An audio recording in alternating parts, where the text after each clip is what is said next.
Hello everyone, I welcome you all to Major HS Kalsi's Balnoi Academy. I am Miss Poonam, GS faculty at Balnoi Academy. तो जब भी आप कोई defence services related exam देते हैं, चाहे वो CDS है, चाहे वो NDA है, या चाहे कोई भी वो और एग्जाम है, बहुत ज़रूरी है कि आपको बेसिक अवेयरनेस हो। बेसिक अवेयरनेस का मतलब ये है कि आपको उस जो फोर्स है उसका मोटो, उसका लोगो, उसकी रैंक स्ट्रक्चर, उसने जिन जिन भी एक्टिविटीज में अगर किसी एक्शन में इन्वॉल्व वो आर्म रही है उसके बारे में, इसके अलावा जो भी मल्टीलेटरल बायलेटरल जो भी एक्सरसाइजेस रहेंगे उसमें उनका जो भी इन्वॉल्वमेंट रहा है पास्ट में, इवन करंट में। सो जो भी आपकी करंट अफेयर्स हैं रिलेटेड टू ऑल दिस, इन सब की जानकारी होना बहुत जरूरी है। सो यही बेसिक अवेयरनेस हम आज की क्लास में कवर करेंगे। और now we move on to the class. Indian armed forces की जितनी भी जो भी इंपॉर्टेंट चीजें, जो भी फाइन डिटेल्स हैं विच यू शुड नो, क्योंकि बहुत बार रिटन एग्जामिनेशन में भी ये क्वेश्चंस आए हैं, प्रीवियस ईयर्स क्वेश्चन पेपर्स अगर आप देखेंगे कि आपको एक रैंक दी जाएगी और पूछा जाएगा उसका इक्विवेलेंट रैंक एयरफोर्स में क्या है या नेवी में क्या है। इस तरीके से आपको रैंक स्ट्रक्चर पे क्वेश्चंस आए हुए हैं। मिलिट्री एक्सरसाइजेस को लेकर अक्सर क्वेश्चंस आते ही हैं रिटन एग्जामिनेशन में। Even say with respect to your SSB interview, sometimes you may be asked during the interview जो भी आपका बेसिक अवेयरनेस है जस्ट टू उसको टेस्ट करने के लिए। इसलिए this going to be an important class. Will begin with the Indian army. So Indian army में लगभग there are 13 lakh men and women, उसमें से 36,000 जो हैं वो ऑफिसर्स हैं। प्राइमरी मिशन इंडियन आर्मी का है कि जो हमारी जो यूनिटी है और जो सिक्योरिटी है नेशनल लेवल पर उसको इंश्योर करे, right. So Indian army 36,000 officers and in total 13 lakh men and women in its ranks. National security को इंश्योर किया जाए, फिर नेशनल यूनिटी, राइट, और उसके बाद में नेशन को डिफेंड करेंगे। डिफेंड क्योंकि एक्सटर्नल एग्रेशन, जैसे there could be certain neighbouring countries जिनके साथ रिलेशंस उतने कॉर्डियल नहीं है और कुछ एक्शन अक्सर देखा जाता है, वैसे में इंडिया को कोई एक्सटर्नल थ्रेट ना हो और कोई इंटरनल थ्रेट ना हो, in case the people of the country pick up on. So ये एक्सटर्नल और इंटरनल थ्रेट का फर्क होता है and of course the very basic maintain peace and security. So ये इंडियन आर्मी का मिशन है। Now we move forward. ये एक इंपॉर्टेंट जो है factor, the president of India is the supreme commander of the 3 services. अगर आप कॉन्स्टिट्यूशन पढ़ेंगे article 53, it says that the president of India is the supreme commander of all the 3 services, the army, the navy and the air force. Now Indian army day, ठीक है, simple question, क्यों मनाते हैं, कब मनाते हैं? So we celebrated on the 15 January हर साल। क्यों मनाते हैं? क्योंकि लेफ्टिनेंट जनरल और बाद में जो लेटर जो है फील्ड मार्शल बन गए थे KM करियप्पा, उन्होंने टेक ओवर किया था as the first commander in chief of the Indian army. बहुत लोगों को लगता है कि लेफ्टिनेंट जनरल KM करियप्पा हैं वो फर्स्ट फील्ड मार्शल हैं क्योंकि वो बहुत पहले थे फील्ड मार्शल सैम मैनेक्शॉ के, मगर field marshal Sam Manekshaw was the first field marshal of India और lieutenant general KM Cariappa second थे। और मोटो सेवा परमो धर्म, ये आपको पता ही होगा, सर्विस बिफोर सेल्फ, सेवा खुद से भी पहले आती है। तो ये है basic information about the Indian army, right. इसके बारे में और जानेंगे हम आगे। और ये आप देखेंगे इंडियन आर्मी की 7 कमांड्स हैं, ठीक है। तो पहला सवाल कि इंडियन आर्मी की कितनी कमांड्स हैं, और सेकंड कि वो कमांड्स कहाँ कहाँ हैं और उनके headquarters. So headquarters 7 Indian army commands के। पहला आप देखेंगे northern command, southern command, then your eastern command, western command, south western command, army training command, वो तो आपको सबको ही पता होगा शिमला में है, और आपकी central command. Central command Lucknow में है, ईस्टर्न कोलकाता में है, ये यहाँ पुणे में है सदर्न कमांड, नॉर्दर्न उधमपुर में, और वेस्टर्न चंडी मंदिर पंजाब में, और south western Jaipur Rajasthan, Jaipur which is also the pink city of India and the capital city of the state of Rajasthan, all right। तो ये स्टेट्स जो येलो में मार्क्ड स्टेट्स हैं इनमें आर्मी कमांड हेडक्वार्टर्स हैं, और जो आप ये देख रहे हैं कोलकाता, लखनऊ, जयपुर, पुणे, चंडी मंदिर, शिमला, उधमपुर, ये आपके हेडक्वार्टर्स है, right. Now we move ahead. बात करते हैं रैंक स्ट्रक्चर की ऑफ द इंडियन आर्मी, ठीक है। किसी भी ऑर्गेनाइजेशन को आप देखेंगे हायरार्की, और इंडियन आर्मी में तो हायरार्की बहुत ही इंपॉर्टेंट हो जाती है। राइट इसलिए इंपॉर्टेंट है कि आपको एटलीस्ट जो हायरार्कियल जो स्टेटस है उसका पता हो कि कौन सीनियर है कौन जूनियर है, राइट। और ये जो भी आप देखेंगे रैंक्स, इससे आपको पता लगता है कि इस जो भी आपके सामने ऑफिसर हैं या नॉन रैंक होल्डर हैं उनकी, एक्चुअली नॉन ऑफिसर हैं उनकी रैंक क्या है। जनरली पीवाईक्यूज आप देखेंगे क्वेश्चन आता है, दे माइट आस्क यू कि नायब सूबेदार का इक्विवेलेंट नेवी में कौन है, या ब्रिगेडियर का इक्विवेलेंट नेवी में कौन होता है, या एयरफोर्स में कौन होता है। So we now start. Hierarchy में सबसे नीचे सिपाही आते हैं, देन लांस नायक जिनके सिंगल स्टेप है, फिर नायक, हवलदार, नायब सूबेदार, सूबेदार, सूबेदार मेजर जिनको एसएमबी बोला जाता है, राइट। ये सबसे सीनियर मोस्ट जेसीओ होते हैं एक यूनिट में, राइट। अब हम बात करते हैं कमीशन्ड ऑफिसर्स की। सो सबसे पहले आते हैं लेफ्टिनेंट, ये आपकी 2 स्टार्स देखेंगे आप, कैप्टन, मेजर जहां पे पहली बार आप जो है नेशनल एम्बलम देखते हैं, उसके बाद लेफ्टिनेंट कर्नल, नेशनल एम्बलम, एक star, colonel, brigadier, major general, lieutenant general and general, right. तो वैसे फील्ड मार्शल हैं, मगर फील्ड मार्शल अब तक 2 ही बार जो है बनाए गए हैं, जो वॉर टाइम में जिन्होंने उनका जो वॉर में जो कंट्रीब्यूशन था, the way they projected themselves और अपनी लीडरशिप स्किल्स उन्होंने शो की थी, उसके लिए उनको फील्ड मार्शल का जो रैंक दिया गया था, field marshal Sam Manekshaw and field marshal K M. Cariappa, right. वैसे जो जनरल है which is the highest rank, alright. तो अभी आप देखेंगे इसी से रिलेटेड कुछ इंफॉर्मेशन, जैसे मैंने अभी आपको बताया फील्ड मार्शल के बारे में, राइट। तो जो फील्ड मार्शल है इट्स अ 5 स्टार रैंक, ठीक है, एंड अ सेरेमोनियल रैंक और वॉर टाइम रैंक भी इसको कह सकते हैं। ये सिर्फ 2 बार दी गई है, आर्मी में दी जाती है, और अभी तक सिर्फ 2 बार। फील्ड मार्शल सैम मैनेक्शो जो कि पहले फील्ड मार्शल थे, फील्ड मार्शल के.एम. करियप्पा ये सेकेंड फील्ड मार्शल थे, ऑलराइट। तो वैसे आप देखेंगे ये पहले थे, इंडिपेंडेंस के टाइम थे, मगर ये पहले फील्ड मार्शल नहीं है, ये सेकेंड फील्ड मार्शल हैं। फर्स्ट आपके सैम मैनेक्शो हैं, 1973 में बने थे और ये 1986 में, ऑलराइट। सो दैट आपको कोई कंफ्यूजन ना हो कि अगर फील्ड मार्शल हाईएस्ट रैंक है या क्या है, जनरल है कि फील्ड मार्शल है।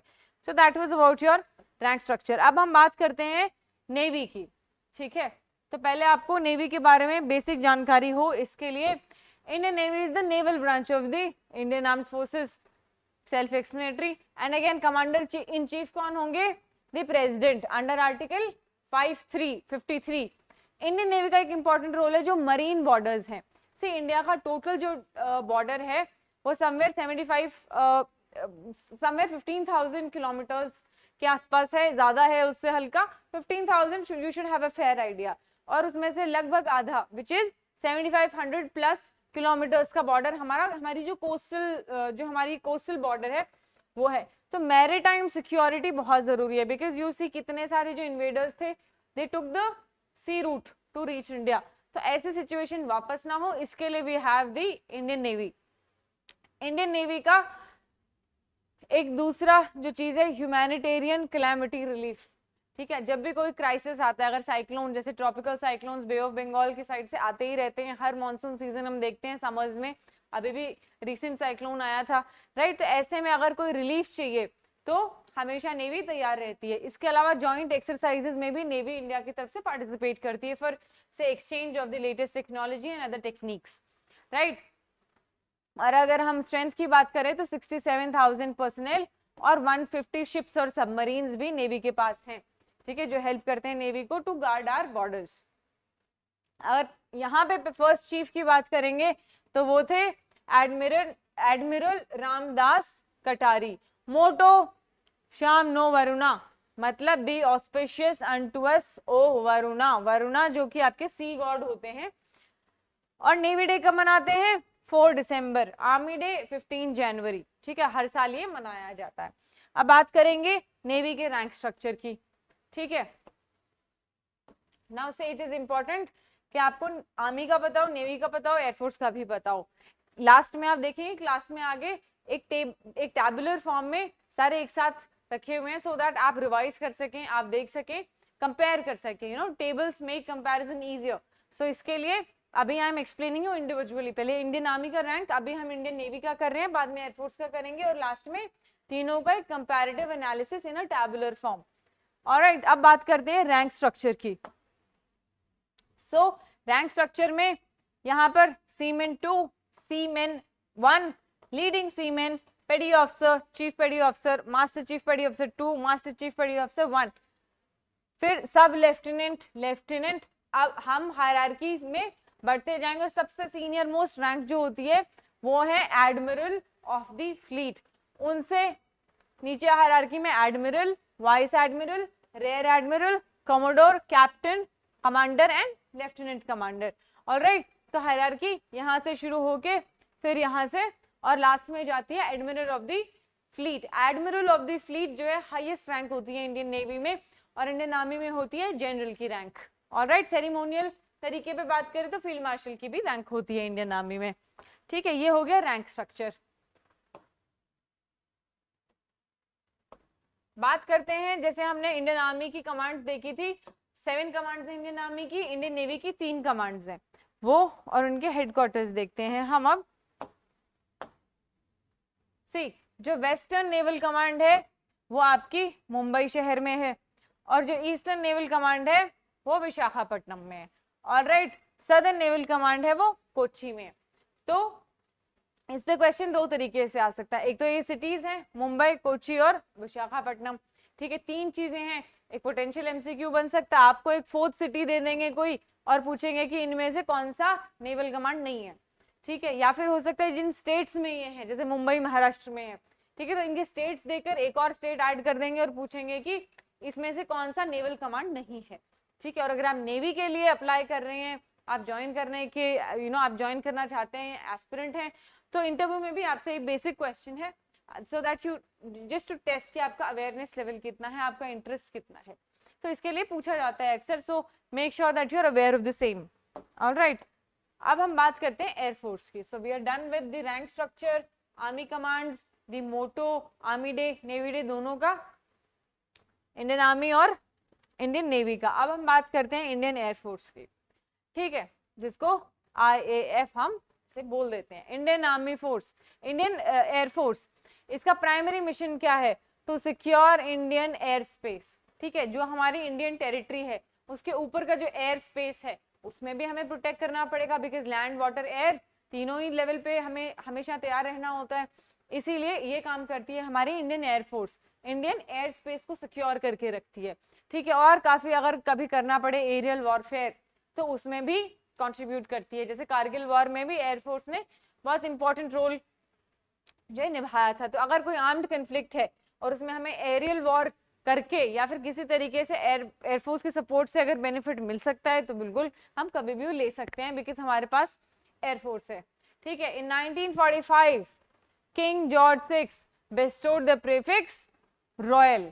ठीक है, इंडियन एयरफोर्स के लिए ये इंपॉर्टेंट, बिकॉज आपसे पूछा जा सकता है कि ऐसे रॉयल क्यों लगाया हुआ है इंडियन एयरफोर्स के आगे, क्या मतलब है रॉयल्टी? हम तो डेमोक्रेसी हैं, हम तो मोनार्की फॉलो ही नहीं करते हैं। तो ये है 1945 में किंग जॉर्ज 6 जिन्होंने रॉयल का जो है प्रीफिक्स दिया था हमारी इंडियन एयरफोर्स को। After India became Republic in 1950 this honorary title was abolished. After the independence of the nation it involved into the Indian air force 1950 के बाद में।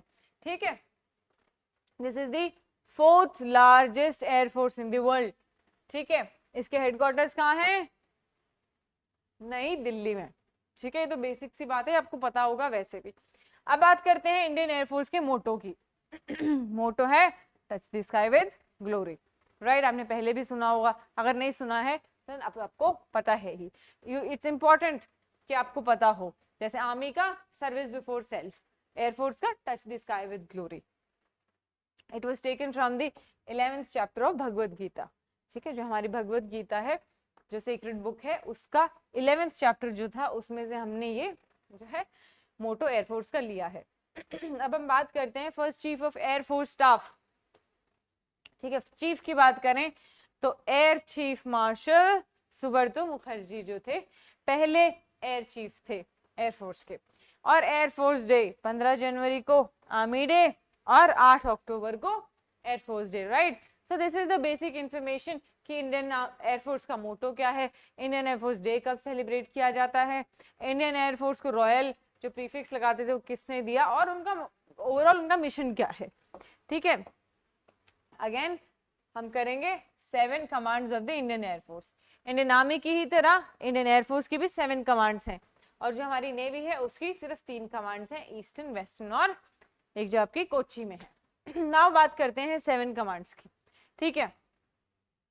वेस्टर्न कमांड दिल्ली में, सेंट्रल कमांड प्रयागराज, जिसको पहले इलाहाबाद कहते थे अब हम प्रयागराज कहते हैं, ठीक है। शिलोंग ईस्टर्न एयर कमांड होगी, सो eastern is Shillong, western is नई दिल्ली, सेंट्रल इज प्रयागराज। फिर हमारी सदर्न वेस्टर्न आती है। इंडियन आर्मी की साउथ वेस्टर्न कमांड कहाँ थी? जयपुर में। एयरफोर्स की साउथ वेस्टर्न कमांड कहाँ है? गांधीनगर में, गांधीनगर गुजरात, विच is also the capital of the state of Gujarat, और वो जो थी वो थी जयपुर, विच is the capital of Gujarat of Rajasthan. So Indian army की साउथ वेस्टर्न कमांड कहाँ है? जयपुर में, विच is the capital city of Rajasthan. और हमारी एयरफोर्स जो है उसकी साउथ वेस्टर्न कमांड कहाँ है? गांधीनगर गुजरात में, जो कि कैपिटल है गुजरात की। जो मेंटेनेंस कमांड है वो नागपुर में, ठीक है। जैसे ट्रेनिंग कमांड शिमला में थी, यहाँ मेंटेनेंस कमांड है, और यहाँ जो ट्रेनिंग कमांड है वो बेंगलोर में। तो ऐसा पूछा जा सकता है कि इंडियन आर्मी की ट्रेनिंग कमांड कहाँ है? शिमला में। एयरफोर्स की ट्रेनिंग कमांड कहाँ है? बैंगलोर में, जिसको बेंगलुरु कहते हैं, पहले बैंगलोर कहते थे। जैसे मुंबई को भी पहले बॉम्बे कहते थे, अब मुंबई कहते हैं, ठीक है। इसके अलावा ये हमारी 7th south western air command, which is your Thiruvananthapuram, this is southern command, okay. Rank structure of the Indian air force, all right. अब हम करते हैं रैंक स्ट्रक्चर, जैसे हमने इंडियन आर्मी और इंडियन नेवी के लिए फॉलो किया था, यहाँ से शुरू करेंगे रैंक्स, और लास्ट में हम हाईएस्ट रैंक तक जाएंगे, जो कि है हमारे एयर चीफ मार्शल, जैसे आर्मी में जनरल थे, ठीक है। तो एयरक्राफ्ट्समैन, लीडिंग एयरक्राफ्ट्समैन, ठीक है, कॉर्पोरल, सार्जेंट, उसके बाद में वारंट ऑफिसर्स की rank, junior warrant officer, warrant officer और मास्टर वारंट ऑफिसर, ठीक है। Junior warrant officer, warrant officer और master warrant officer, easy to remember, ये तीनों तो एक साथ। फिर आप यहाँ से शुरू करेंगे, flying officer, flight lieutenant, squadron leader, wing commander, group captain, air commodore, air vice marshal, air marshal, और फिर लास्ट में हमारे air chief martial, which is the highest rank of the Indian air force, ठीक है। अब बात करते हैं हम एयर चीफ मार्शल की, ठीक है, रैंक स्ट्रक्चर में जो हाईएस्ट रैंक है इसके, alright. Martial of the air force is ranked immediately above the air chief martial, ठीक है, मार्शल ऑफ द एयरफोर्स।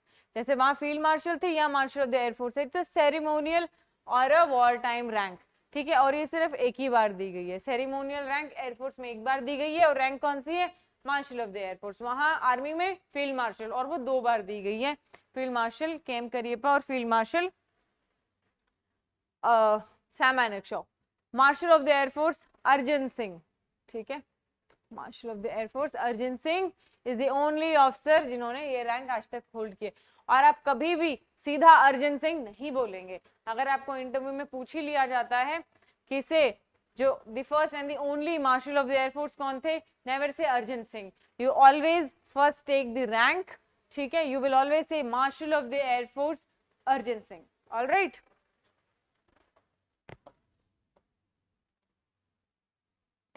ये है आपके सारे कमांड्स, ठीक है।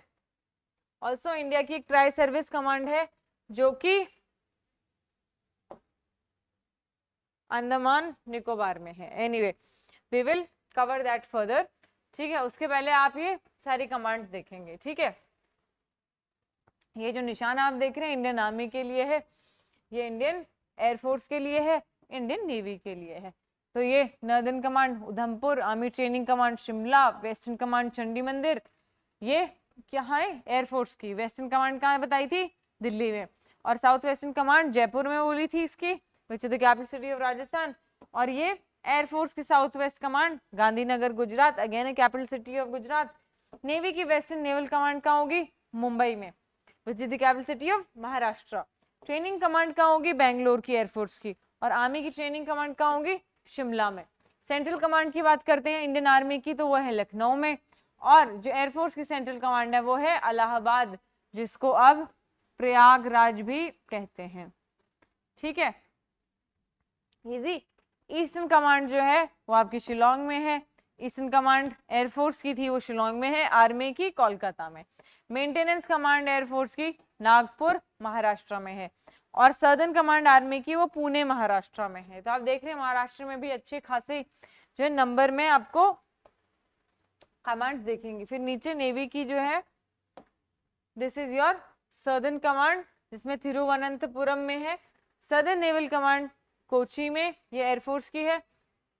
ईस्टर्न नेवी की जो कमांड है विशाखापट्टनम में है, ठीक है। और Andaman Nicobar command is the only and the first of course is the tri service command. Andaman Nicobar की कैपिटल है पोर्ट ब्लेयर, और यही इसका हेडक्वार्टर भी है।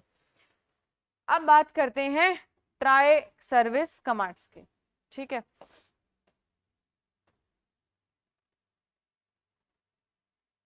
ठीक है, 3 आर्म्स है, Indian army, Indian air force and Indian navy. इनकी ट्राई सर्विस जो कमांड है वो है अंडमान निकोबार आइलैंड में। Currently the only integrated theatre command in India. Alright, ये कब क्रिएट की थी हमने? 2001 में। क्यों की थी? जो इंडिया के स्ट्रेटेजिक इंटरेस्ट हैं कहाँ पे? साउथ ईस्ट एशिया से। हम बात करते हैं लुक ईस्ट पॉलिसी की, राइट। बहुत इंपॉर्टेंट है हमारे लिए साउथ ईस्ट एशियन रीजन, और इसमें जो हमारे स्ट्रेटेजिक इंटरेस्ट हैं आर्मी के नजरिए से, उसको प्रोटेक्ट करने के लिए, उसको सेफगार्ड करने के लिए हमने 2001 में अंडमान निकोबार जो हमारी ट्राई सर्विस कमांड है उसको क्रिएट किया था। और यहाँ पर क्योंकि डिप्लॉयमेंट ऑफ मिलिट्री एसेट्स हो सकता है, होता ही है स्टेट ऑफ मलाका की वजह से, क्योंकि चाइना वहाँ पे जो है ट्रेड, जब हम चाइनीज अगर सिचुएशन की उस एंगल से देखें तो चाइना का ट्रेड जो है स्टेट ऑफ मलाका से काफी ज्यादा नंबर में होता है, इसलिए ये हमारे लिए बहुत इंपॉर्टेंट हो जाती है, राइट। ऑल्सो इससे हमें लॉजिस्टिकल और एडमिनिस्ट्रेटिव सपोर्ट मिलता है हमारी इंडियन नेवी को, ठीक है। इसलिए ये भी इंपॉर्टेंट हो जाती है, मतलब और भी इंपॉर्टेंट हो जाती है, ठीक है। जो ये अंडमान निकोबार कमांड है ये इनहेंसेस रैपिड डिप्लॉयमेंट, जो यहाँ पर हम टॉपिक कर रहे थे, मतलब जो पॉइंट बताया था। और हेडक्वार्टर्स आपके आएंगे पोर्ट ब्लेयर में, ये आपको ऊपर बताया था। Port Blair which is also the capital of the Andaman and Nicobar islands. Andaman and Nicobar islands always remember India के ईस्टर्न साइड में है और बे ऑफ बंगाल में है। जो एक अदर ग्रुप ऑफ आइलैंड्स है लक्षद्वीप आइलैंड्स, वो इंडिया के वेस्ट में है और अरेबियन सी में है। Never get confuse between the to, ठीक है। और अंडमान निकोबार आइलैंड्स के बीच में से एक सेपरेटिंग चैनल है, उसको बोलते हैं 10 डिग्री चैनल। ये आपके PYQ आया हुआ है पहले एग्जाम में, so you should know that. अब बात करते हैं स्ट्रेटेजिक फोर्सेस कमांड की, ठीक है। ऑलराइट, पहले तो इसका काम क्या है? Delivery and operational control of the country's nuclear weapons. See, arms race के बारे में हम बात करते हैं। अभी जो वॉरफेयर है, arms is the backbone of any war, ठीक है। और जब हम न्यूक्लियर आर्म्स की बात कर रहे हैं, we need a separate body जो उसको ओवरसी करे, जो उसको ओवरलुक करे, ताकि कोई मिसहैपनिंग ना हो और सब सारा मैनेजमेंट टाइमली होता रहे। SFC operates in integrated functional command, alright, rather than an integrated theater command. Also, it does not have a specific geographic responsibility, क्योंकि ये न्यूक्लियर वेपन्स को देखते हैं, इनका जोग्राफिकली कोई डेजिग्नेटेड रोल नहीं होता है। और ये एस्टैब्लिश कब की थी हमने? 2003 में। अंडमान निकोबार कमांड हमने कब की थी? 2001 में। ओके, अब हम बात करेंगे CDS of India, chief of defence staff, ठीक है। सबसे पहले तो ये होते कौन है? ये चीफ एडवाइजर होते हैं मिनिस्ट्री ऑफ डिफेंस के। जो हमारी भारत सरकार की मिनिस्ट्री ऑफ डिफेंस है उसके अंडर जो डिपार्टमेंट आता है आपका एक मिलिट्री अफेयर्स का, डिपार्टमेंट ऑफ मिलिट्री अफेयर्स, उसके चीफ होते हैं ये। उसको उसके ओवरसाइट इनके अंडर होती है। जो इंडियन आर्मी के चीफ थे जनरल बिपिन रावत, ठीक है, he was appointed as the first chief of defence staff. ये आपको सबको पता ही होगा। ये अगेन करंट अफेयर्स से आप कनेक्ट कर सकते हैं इसको। ये इंडिया के फर्स्ट CDS थे, ऑलराइट। 2019 में हमने ये पोस्ट क्रिएट की थी, उसके पहले ये नहीं थी। 2019 के बाद से चीफ ऑफ डिफेंस स्टाफ हमारे पास हैं। पहले चीफ जनरल बिपिन रावत थे, जो कि सबसे पहले CDS ऑफ इंडिया थे, ऑलराइट। उन्होंने 1 जनवरी 2020 को, नए साल को जो है ऑफिस अज्यूम की थी। अब ये बात करते हैं इसकी। It's a senior military position. इनका काम क्या है? Coordinating the operation of India 3 defence services. तो जो कमांडर इन चीफ हैं वो तो प्रेजेंट है ही, मगर इन तीनों फोर्सेस के जो है जो सुपरवाइजर हैं वो हमारे CDS होते हैं। ठीक है, it's a permanent, he is the permanent chairman of the chief of staff committee, जो कि जिसमें सारे जो हमारी तीनों सर्विसेज होती हैं उनके मेंबर्स होते हैं। ये बेसिक चीज है। वैसे तो इनका काम क्या होता है कि जो ऑपरेशनल सिनर्जी होती है, ऑपरेशनल सिनर्जी का मतलब है जो इंडियन आर्मी है, एयरफोर्स है, नेवी है, वो एक सिनर्जी में काम करे, they work in tandem, alright. और जो इंटर सर्विस फ्रिक्शन कई बार हो जाते हैं, राइट, इनके होने से वो नहीं होंगे, उनके चांसेस बहुत कम हो जाएंगे, क्योंकि सी इंडियन आर्मी का एक अलग काम करने का ढंग है, उनका अलग एरिया है, वो जमीन का काम देखते हैं सारा, थल सेना का। एयरफोर्स का बिल्कुल ही अलग ज्यूरिसडिक्शन है, नेवी का तो एकदम अलग है। तो इनका काम करने का अलग तरीका होता है। इनका एम सबका सेम ही है कि नेशनल सिक्योरिटी को प्रोटेक्ट करना है, मगर तरीका अलग है, right. Sometimes the goal is the same but the path that you take to it is different. तो उसकी वजह से एक डिफरेंट अप्रोच की वजह से फ्रिक्शंस हो सकते हैं, वो फ्रिक्शन ना हो इसलिए we have the CDS of India की ब्रांच, ठीक है, वो मिलिट्री अफेयर्स को हेड करते हैं, आपको वैसे ही पता है, ठीक है। और कोशिश करते हैं कि तीनों सर्विसेज में बढ़िया हार्मनी मेंटेन रहे। CDS is also vested with the authority to provide directives to the three chief, जो इंडियन आर्मी, एयरफोर्स और नेवी के चीफ हैं, उनसे कंसिस्टेंटली कॉन्स्टेंटली कम्युनिकेट करते रहते हैं और उन्हें जो भी है इंपॉर्टेंट सजेशन देते रहते हैं। अब important topic, overseas bases of the Indian armed forces. See India के बाहर भी हमारे बेसिस होते हैं, ठीक है, ये हमें स्ट्रेटेजिकली एक बेटर पोजीशन में ले जाकर रखते हैं। अगर कल को ऐसा कुछ से, यू नेवर नो, बट अगर कोई अनफोर्सीन सर्कमस्टेंस आ जाए जब इंडिया को बाहर से कुछ सिचुएशन हैंडल करनी पड़े, ठीक है, कोई एडवर्सरी है जिसको बाहर से हैंडल करना ज्यादा सेंसिबल है, तो ये ओवरसीज बेसिस हमारे काम आते हैं। सबसे पहले बात करेंगे ताजिकिस्तान में, एयरबेस एट फारखोर, ठीक है, और दूसरा हमारा एयरबेस है वेस्टर्न दुशानबी, ठीक है, ये हमारे ताजिकिस्तान में दो बेसिस हैं, ठीक है, ये हमारे एयरफोर्स के बेसिस है, कीप इट नोटेड, ठीक है।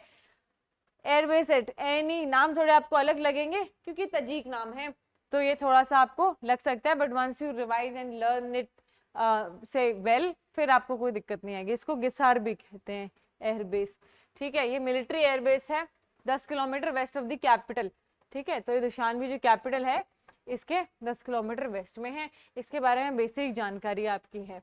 This is India's second overseas base after Farkhor, तो ये हमारा फर्स्ट है, ठीक है, फारखोर, और दूसरा हमारा ये है, समझ गए। अब बात करते हैं भूटान की, पड़ोसी देश और काफी अच्छे रिलेशंस हमारे भूटान के साथ रहे हैं।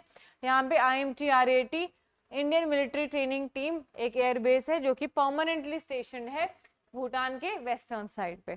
ओके, मेडागास्कर, जैसे डोकलाम का इशू हुआ था, यू नो, तो ऐसे में हमें जरूरत पड़ती है इन बेसिस की, होने चाहिए, इसलिए हमारे पास अच्छे नंबर में ओवरसी बेसिस हैं।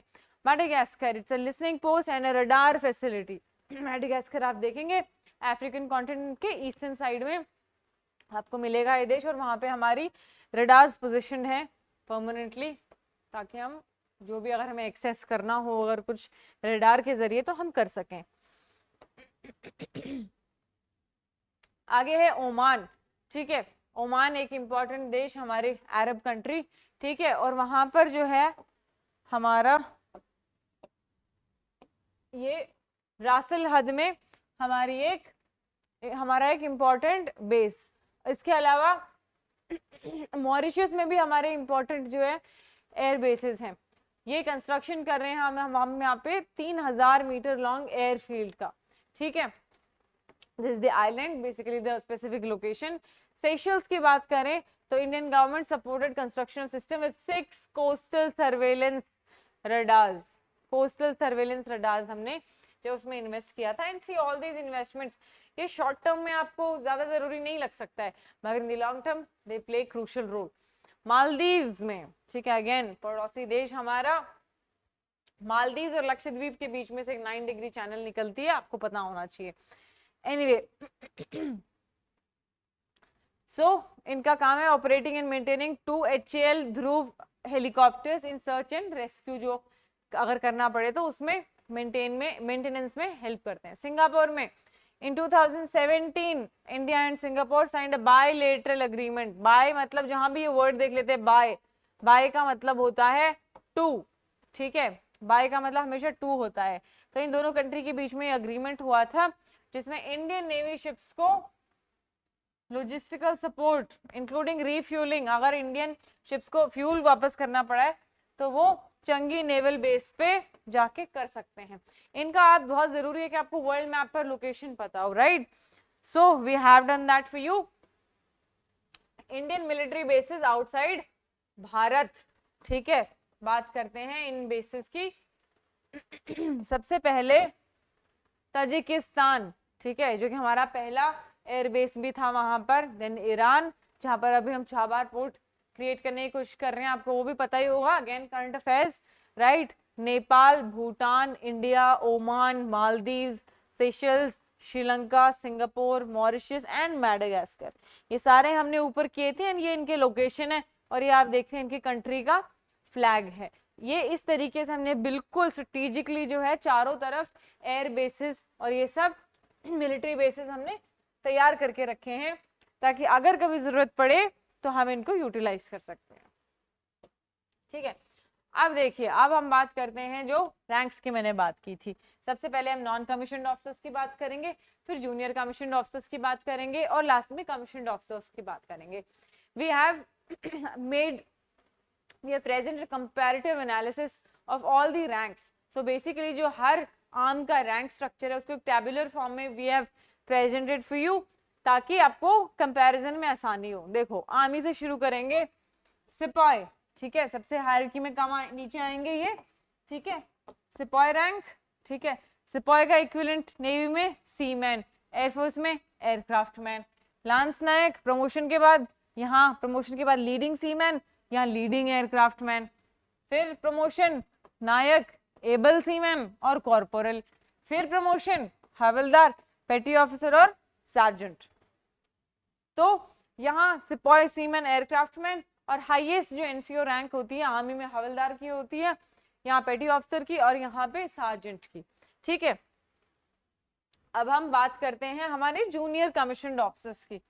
ऑलराइट, तो जूनियर कमीशन्ड ऑफिसर्स को अगर हम कंपेयर करें तो आर्मी में शुरू होती है रैंक्स नायब सूबेदार से, ठीक है। नायब सूबेदार के इक्विवेलेंट नेवी में चीफ पेटी officer, junior warrant officer air force में, फिर यहाँ सूबेदार, मास्टर चीफ पेटी ऑफिसर टू वारंट ऑफिसर, और जो हाईएस्ट जो रैंक होती है जूनियर कमीशन्ड ऑफिसर की इंडियन आर्मी में, दैट इज एसएम रैंक, सूबेदार मेजर रैंक, यहाँ मास्टर चीफ पेटी ऑफिसर 1, मास्टर वारंट ऑफिसर, ठीक है। तो लोवेस्ट यहाँ से आप कंपेयर करेंगे और हाईएस्ट ऊपर से कंपेयर करेंगे। अब हम बात करेंगे हमारे कमीशन्ड ऑफिसर्स की, ठीक है। सो कमीशन्ड ऑफिसर्स को अगर हम देखें तो यहाँ से शुरू करते हैं। ऑलराइट, इंडियन आर्मी में आपको पता ही है लेफ्टिनेंट या सब लेफ्टिनेंट, अर्लियर यहाँ भी एक सब लेफ्टिनेंट की रैंक होती थी मगर वो बाद में हटा दी गई थी, तो कंफ्यूज ना हो। अब फर्स्ट रैंक लेफ्टिनेंट की है, नेवी में सब लेफ्टिनेंट और एयरफोर्स में आपके फ्लाइंग ऑफिसर आते हैं। यहाँ से आप शुरू करते हैं प्रमोशंस कर करके हाईएस्ट आप पहुंचेंगे फील्ड मार्शल, आर्मी में, नेवी में एडमिरल ऑफ द फ्लीट और martial of the Indian forces, ठीक है। तो इस तरीके से हायरार्की में यू विल कीप जंपिंग, ठीक है। तो यहाँ से यहाँ और यहाँ आप कंपेयर करेंगे और याद करेंगे डेफिनेटली, राइट, बिकॉज ये रिटन एग्जामिनेशन के पर्सपेक्टिव से भी इंपॉर्टेंट है and your SSB interview as well. Alright, अब हम आगे बात करेंगे military exercises of India. See, जो इंडियन मिलिट्री है वो time to time military exercises में एंगेज करती रहती है। क्यों? पहली बात, जो फ्रेंडली कंट्रीज हैं जिनके साथ हमारे कॉर्डियल रिलेशंस हैं, यू नो, उसमें हमें मदद मिलती है कि उनके साथ हम एक एंगेजमेंट मेंटेन करके रखें। दूसरी चीज, जो भी टेक्नोलॉजी और टेक्निक रिलेटेड एक्सचेंज है जो दो मैं कहूँगी काबिल और एबल मिलिट्रीज के बीच में होना चाहिए, वो मिलिट्री एक्सरसाइजेस के दौरान ही होता है। Alright, so military exercises of India. So I told you जो military exercise होती हैं डिफरेंट जो फ्रेंडली कंट्रीज होती हैं उनके बीच में एक ऑपरेशनल इंटरेक्शन होता है, ठीक है। क्यों होता है? ताकि दोनों जो मिलिट्रीज हैं उनकी कैपेबिलिटीज को एनहांस कर सके। ओके, जो लेटेस्ट जो भी टैक्टिकल और टेक्नोलॉजिकल मेथड्स होते हैं उसमें आप हैं जो एक्सचेंज कर सकते हैं, जो भी प्रोसीजर्स हैं, टेक्नोलॉजी रिलेटेड जो टेक्निक्स हैं, मेथड्स हैं, वो सारे एक्सचेंज हो सके ड्यूरिंग सच एक्सरसाइजेस। अब I take you through some of the major Indian military exercises, but before that you should know domestic exercise, bilateral exercise और मल्टीलेटरल एक्सरसाइज के बीच में डिफरेंस क्या है। सी डोमेस्टिक एक्सरसाइज होती है वो with in the territory of India होती है और उसमें सिर्फ इंडिया की जो आर्म्ड फोर्सेस हैं वो इंगेज्ड होती हैं। फिर उसके बाद में होती है बायलेटरल एक्सरसाइज, और मैंने आपको बताया जहां पे you read this bi that means two, तो बायलेटरल एक्सरसाइजेस में 2 कंट्रीज इन्वॉल्व होती हैं, राइट। फिर उसके बाद में मल्टीलेटरल एक्सरसाइजेस, ठीक है, मल्टीलेटरल एक्सरसाइजेस में मल्टीपल कंट्रीज मतलब मोर देन 2 कंट्रीज इन्वॉल्व होती हैं। अब बात करते हैं डोमेस्टिक एक्सरसाइजेस की। सी फर्स्ट ऑफ ऑल एम क्या होता है कि जो हमारा इंटरनल एंगेजमेंट्स है उनको हम इम्प्रूव कर सकें, जो भी सुधार है वो किया जा सकता है। एंड आपको जो है एक you are always prepared, so war time के लिए आप हमेशा प्रिपेयर कर रहे होते हैं। तो ये कुछ इंपॉर्टेंट मिलिट्री एक्सरसाइजेज हैं, जैसे गांडी विजय आर्मी की, विजय प्रहार आर्मी, पश्चिम लहर, पूर्वी लहर। सी लहर से आप anyway you can use your logic and tell कि ये इंडियन नेवी की हैं, मगर इंटरेस्टिंग है आपकी नंबर 5 जल प्रहार। तो नाम से आपको लगेगा कि ये नेवी की है, मगर actually this is air force. Iron fist air force, Gagan Shakti air force, वायु शक्ति एयरफोर्स, ठीक है, और एक्स ट्रोपिक्स जिसमें ऑल 3 आर्म्स वर्क टुगेदर, कि अगर कोई ऐसा वॉर लाइक सिचुएशन आ जाए जिसमें सारी जो है हमारी आर्म्स को एक साथ हार्मनी में काम करना पड़े, तो ये एक्सरसाइज उसके लिए है, so that the arms know कि उस टाइम पर हमको कैसे ऑपरेट करना होगा ड्यूरिंग द एक्शन। सेकेंड है Sagar Kavach, again all maritime security agencies. Sagar Kavach सिर्फ नेवी की नहीं है, इसमें तीनों आर्म्स एंगेज करती हैं, तो ये दोनों है, इसमें तीनों आर्म्स एंगेज होती हैं, बाकी अलग अलग इंडिविजुअल आर्म्स के एक्सरसाइजेस हैं, right. Bilateral exercise, these exercise are conducted between 2 countries, alright. और मल्टीलेटरल होती हैं वो they are conducted more than 1 partner nation, ठीक है। Now we move forward. कुछ इंपॉर्टेंट मल्टीलेटरल एक्सरसाइजेस की टेबल है। जो RIMPAC होती है, रिम ऑफ पैसिफिक ओशियन, वहाँ रिंग ऑफ फायर भी है, आपने ज्योग्राफी में पढ़ा होगा, क्योंकि वहाँ काफी वॉल्केनिक जो है एक्टिविटी होती रहती है।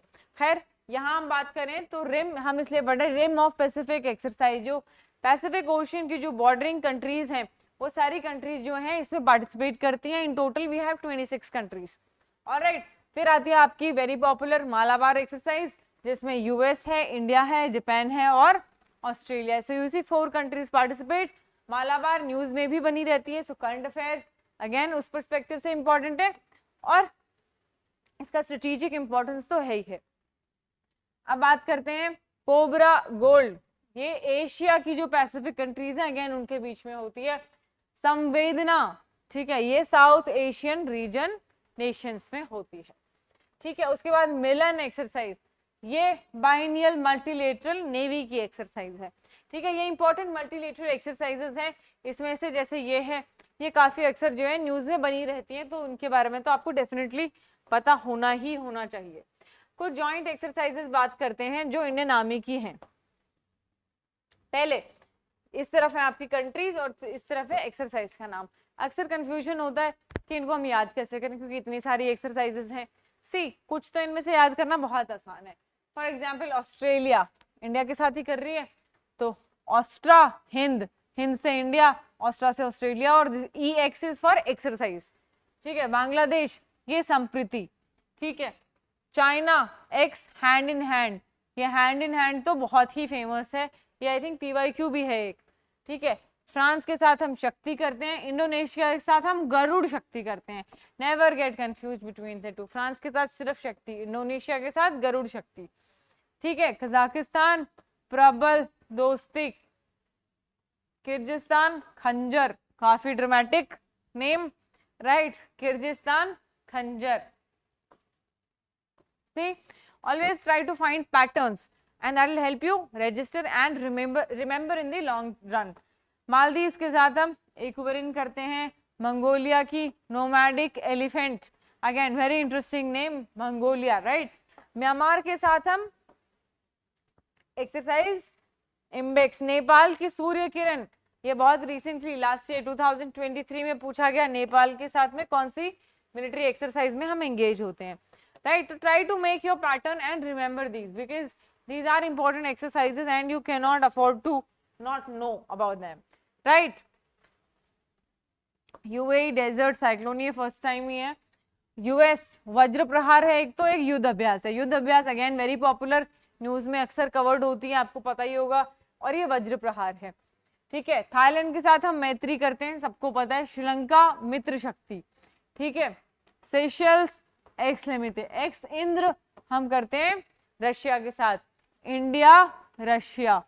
ठीक है, make your own pattern, make your own tips and tricks to remember all these.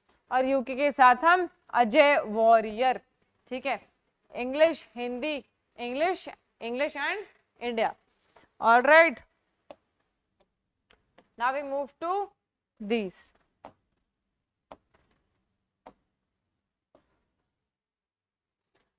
Multination. ठीक है, एडीएमएम प्लस, ये एक्स फोर्स 18, एक मिनट, यस. वियतनाम का पहले आप देखेंगे. Vietnam, see you have the hint over here.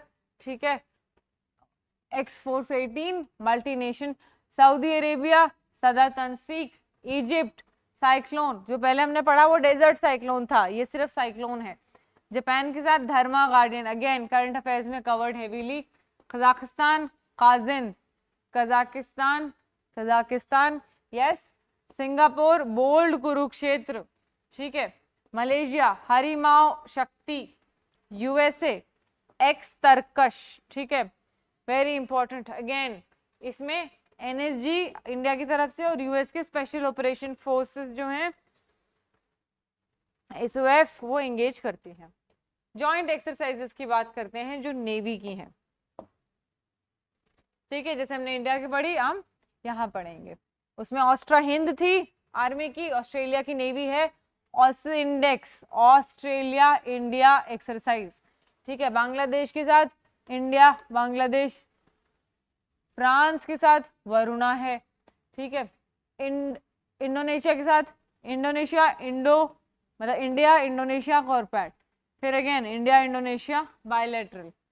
ठीक है, Malaysia again table top exercise.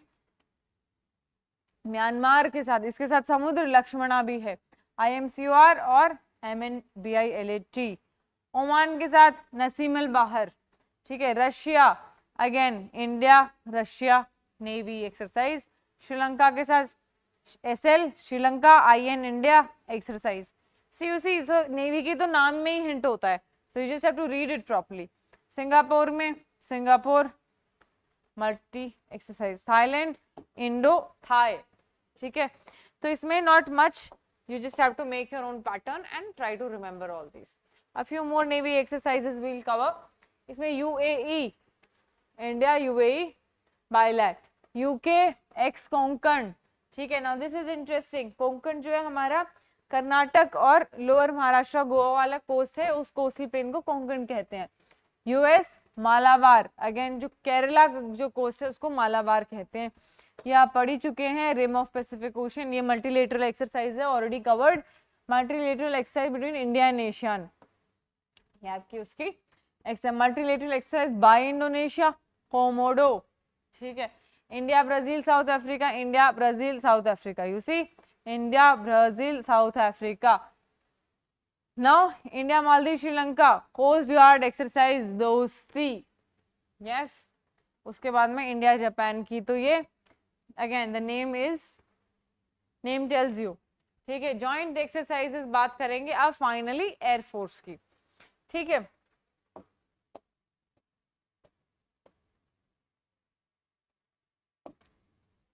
Bangladesh table top, Israel blue flag, Oman eastern bridge, अभिंद्रा जॉइंट मिलिट्री ट्रेनिंग सिंगापुर की है.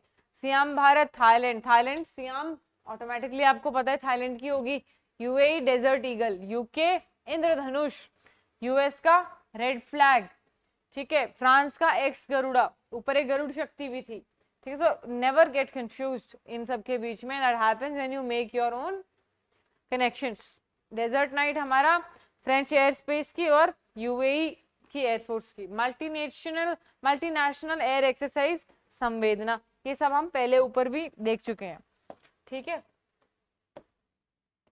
अब बात करते हैं इंडिया जिन वॉर्स में, मेजर वॉर्स में इन्वॉल्व थी। सबसे पहले हम देखते हैं 1947 में इंडिया आजाद हुई और उसी साल हम एक वॉर में अपने आप को एंगेज हमने पाया। हमारा रीजन था जम्मू एंड कश्मीर, वहां पर जो उस वक्त के रूलर थे वो थे महाराजा हरि सिंह, जो डोगरा डायनेस्टी के थे, और वो इंडिया में शामिल नहीं हुए। क्यों? क्योंकि इंडिया इंडिपेंडेंस एक्ट था 1947 का। ठीक है, तो यहाँ पर कौन थे? महाराजा हरि सिंह। ठीक है, और वो इंडिया में शामिल नहीं हुए। ठीक है, उन्हें रहना था इंडिपेंडेंट। क्यों? क्योंकि एक इंडिया इंडिपेंडेंस एक्ट था। ठीक है, इंडिया इंडिपेंडेंस एक्ट जो ब्रिटिश ने ट्रांसफर ऑफ पावर के दौरान लाया था 1947 में। क्यों? ताकि जो है एक ट्रांसफर ऑफ पावर हो सके। उन्होंने बोला था कि हर प्रिंसली स्टेट के पास 3 ऑप्शन है, या तो इंडिया ज्वाइन कर लीजिए, या पाकिस्तान ज्वाइन कर लीजिए, या इंडिपेंडेंट रहिए।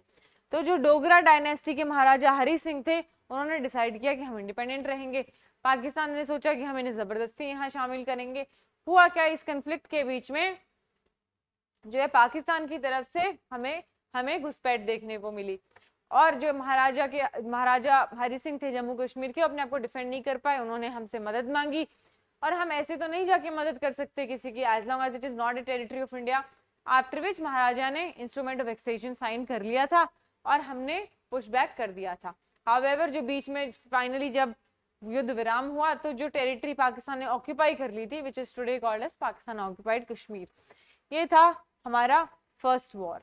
ठीक है, अब बात करते हैं साइनो इंडियन वॉर ऑफ 1962 की। 62 में अगेन हमने अपने आप को एक युद्ध की स्थिति में पाया। युद्ध हुआ हमारा चीन के साथ, जिसको हम चाइना भी कहते हैं। 2 स्पेसिफिक एरियाज हैं चाइनीज टेरिटरी। सी जो चाइनीज टेरिटरी है, जो बॉर्डर है, उसको मैकमोहन लाइन कहा जाता है, आपको पता ही है ये। मगर चाइना मैकमोहन लाइन को फॉलो नहीं करता है।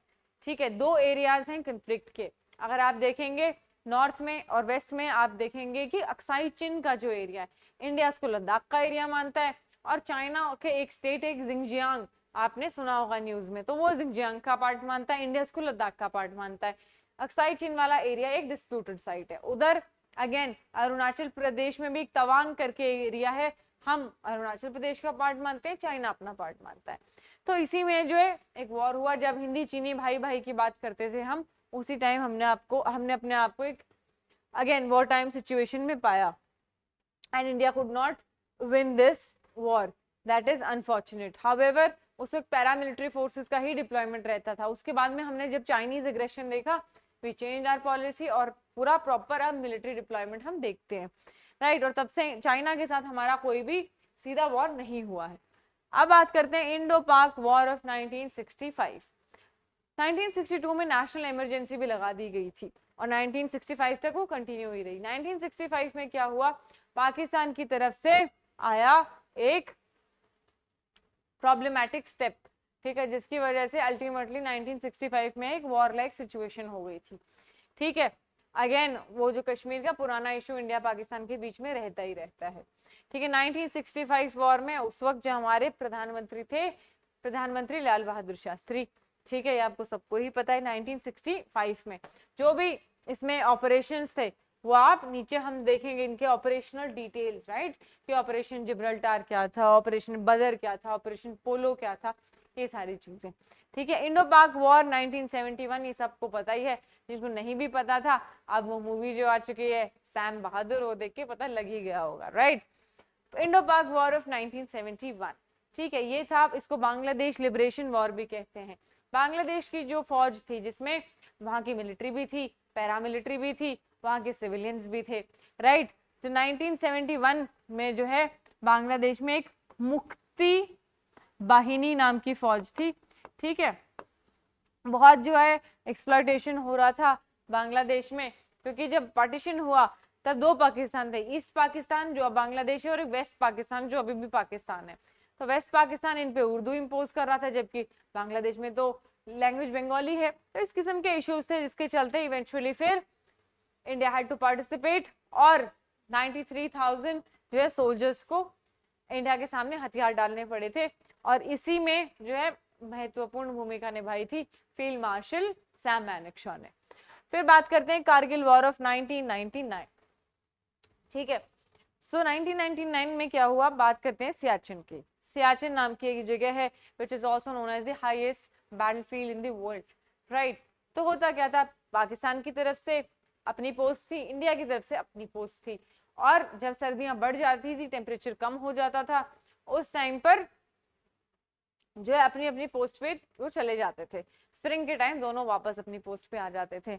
मगर फिर कारगिल में क्या हुआ कि पाकिस्तान ने धोखे से वो पोस्ट, जब इंडियन ट्रूप्स पीछे हटे तो वो कैप्चर कर लिए, मगर फिर हमने वापस रिकैप्चर किए हमारे पोस्ट, और उस कन्फ्लिक्ट को अब हम कारगिल वॉर ऑफ 1999 कहते हैं, जो कि लास्ट मेजर कन्फ्लिक्ट था जिसमें इंडिया इंगेज थी।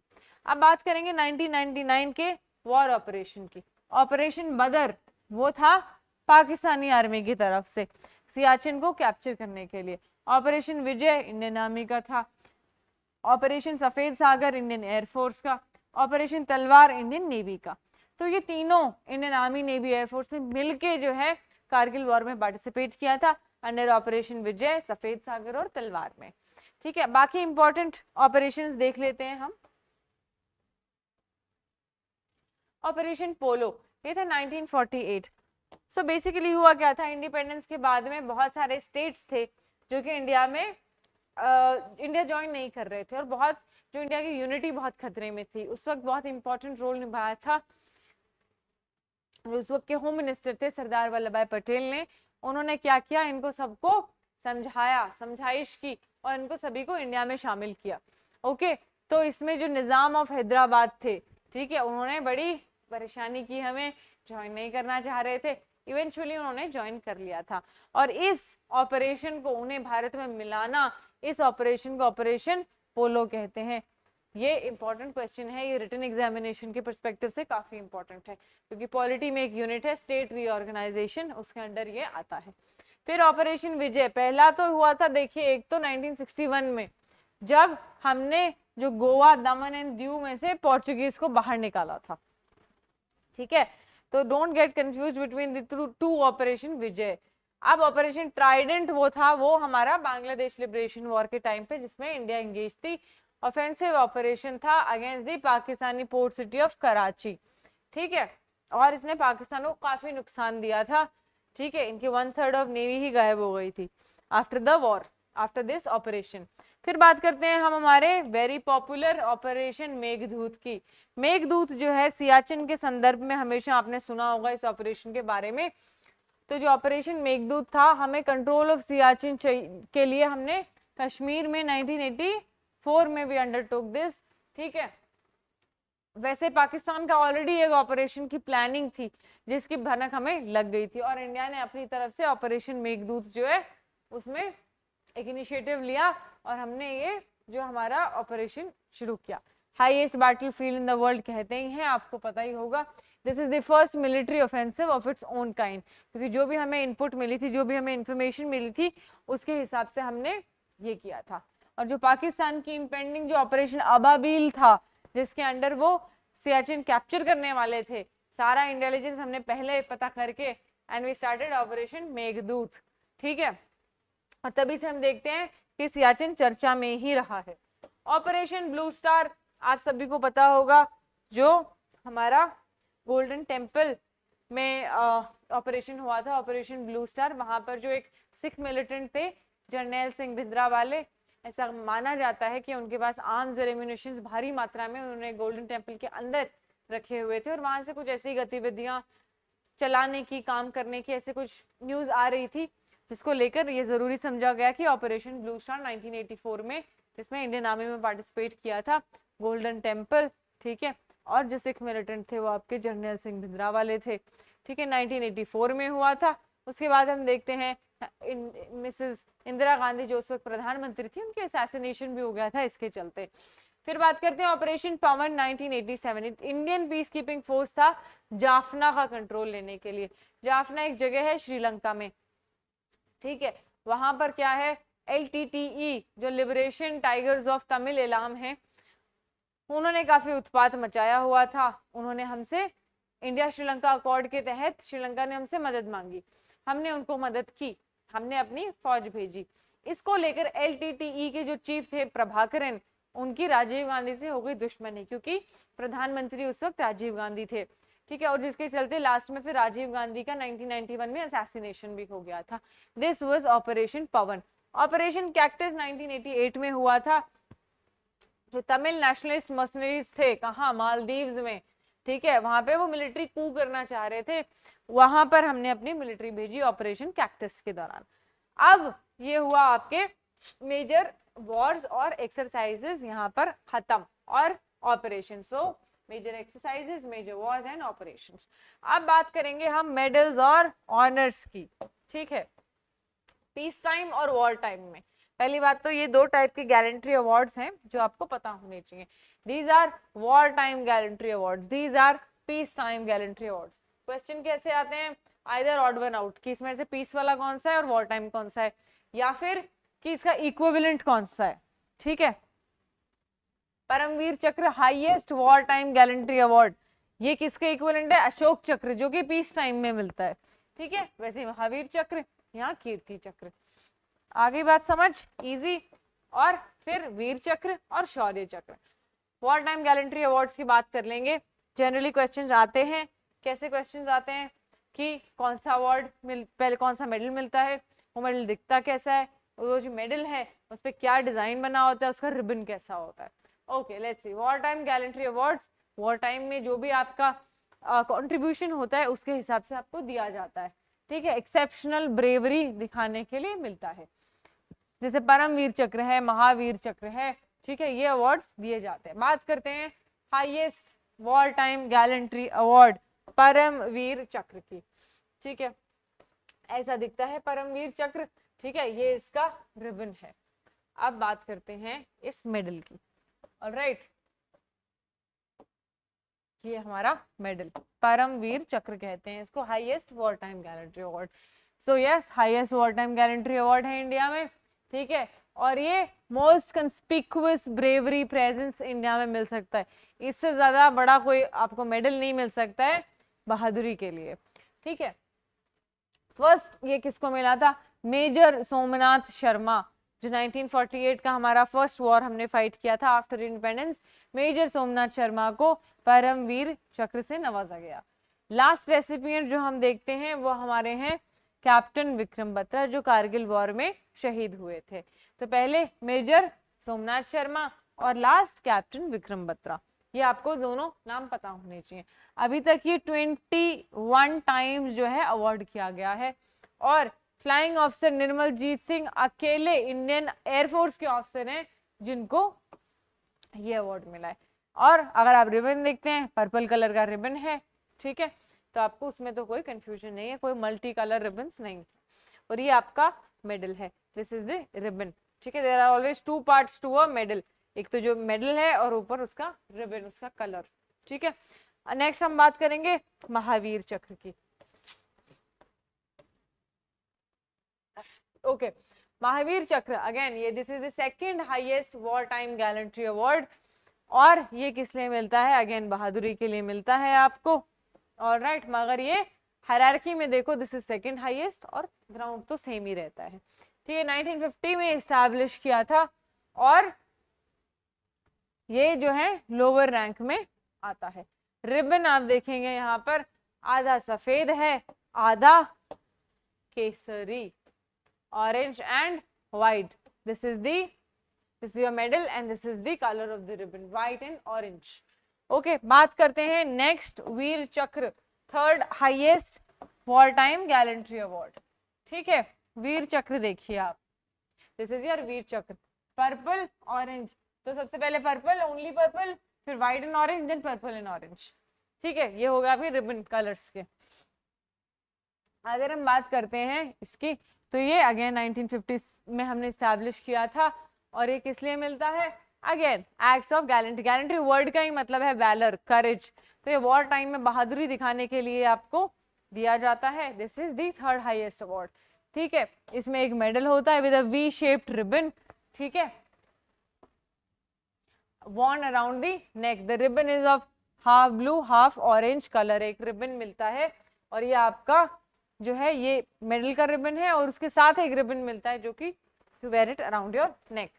पीस टाइम गैलेंट्री अवार्ड, ठीक है, पीस टाइम गैलेंट्री अवार्ड की अब हम बात करेंगे। वॉर टाइम तीनों देख चुके हैं।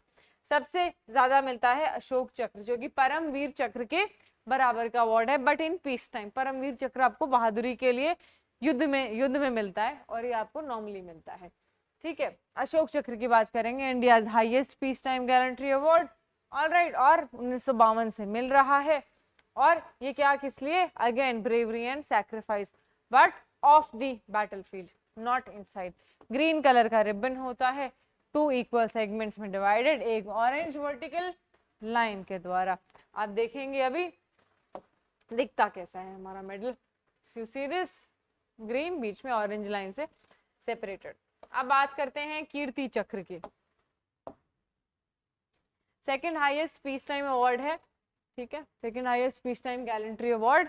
और किस लिए? करेज। सी ग्राउंड तो सेम ही है, डिपेंड करता है वॉर टाइम में था कि पीस टाइम में, ठीक है। ग्रीन रिबन होगा और 3 इक्वल पार्ट्स में डिवाइडेड होगा, बीच में वर्टिकल लाइंस हैं ऑरेंज कलर की, आप देख ही सकते हैं। फिर है शौर्य चक्र, अगेन बहादुरी के लिए पीस टाइम में 1952 से 1952 से दिया जा रहा है। ग्रीन कलर का रिबन है, उसमें 3 ऑरेंज स्ट्राइप हम देखते हैं, ठीक है। ये आपके वॉर टाइम गैलेंट्री अवार्ड्स हैं। You see purple, white orange and purple orange. यहाँ पर green single orange line, double and triple. ये तो इजी है, अशोक चक्र, कीर्ति चक्र, शौर्य चक्र, 1 लाइन 2 लाइन 3 लाइन। अब ये कुछ और अवार्ड्स हैं और इसी ऑर्डर में आते हैं, मतलब आर्मी में सेना मेडल, नेवी में नौसेना मेडल, एयरफोर्स में वायुसेना मेडल। सर्वोत्तम युद्ध सेवा मेडल, उत्तम युद्ध सेवा मेडल, युद्ध सेवा मेडल, परम विशिष्ट सेवा मेडल, ये रिबन्स हैं, ठीक है। इनके सबको आपको नंबर ऑफ लाइंस पता होनी चाहिए। परम विशिष्ट सेवा मेडल, अति विशिष्ट सेवा मेडल, विशिष्ट सेवा मेडल, ठीक है। एवीएसएम, पीवीएसएम आपको पता होना चाहिए। पीवीएसएम ऊपर है, एवीएसएम नीचे। फिर इंडियन आर्म्ड फोर्सेस, ठीक है। सबसे पहले इंडियन आर्मी की बात करेंगे, very familiar with this, right. Motto है सेवा परमो धर्म, पहले भी कर चुके हैं, सर्विस बिफोर सेल्फ, और army day we have already covered. Here we have combined all 3 of the forces, already covered before, ठीक है, just so that you can go through this, ठीक है। ये हमारे इंडियन आर्मी का, ये नेवी, और ये एयरफोर्स, भारतीय वायुसेना। नभ स्पृशम दीप्तम, touch the sky with glory, all right.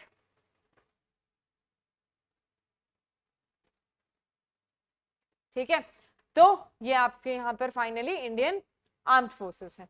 बात आ गई समझ में? सी अब ओवरऑल जो हम देखेंगे इस क्लास में, हमने सारे इंडियन आर्म्ड फोर्सेस के लोगोस किए हैं, हमने सारे मेडल्स किए हैं। ये आपका चार्ट एक फॉर्म में सारे मेडल्स आते हैं। उसके पहले हमने ऑपरेशंस किए थे सारे मेजर, उसके मेजर वॉर्स जिसमें इंडिया इन्वॉल्व थी। Before that all the exercises, Indian navy की, इंडियन एयरफोर्स की, इंडियन आर्मी की, ठीक है। और हमने और क्या क्या किया है, मल्टीलेटरल एक्सरसाइज, बाइलेटरल एक्सरसाइज और डोमेस्टिक एक्सरसाइज के बीच में डिफरेंस जाना है। कुछ डोमेस्टिक एक्सरसाइजेस के नाम लर्न किए हैं, और हमने रैंक्स को अच्छे से समझा है, इंडियन आर्मी, इंडियन एयरफोर्स और नेवी की रैंक्स और उनका आपस में कंपैरिजन। और हमने सभी के कमांड्स देखे हैं, हमने सभी का मिशन देखा है कि वो उनका एम क्या है, उनका ऑब्जेक्टिव क्या है। ऑलराइट, ये हमारी सारी की सारी कमांड्स हैं इस मैप में, ठीक है। We have already been through that. So now you see कि जितना भी रैंक स्ट्रक्चर है इंडिविजुअली और कंपैरेटिवली हमने देखा है।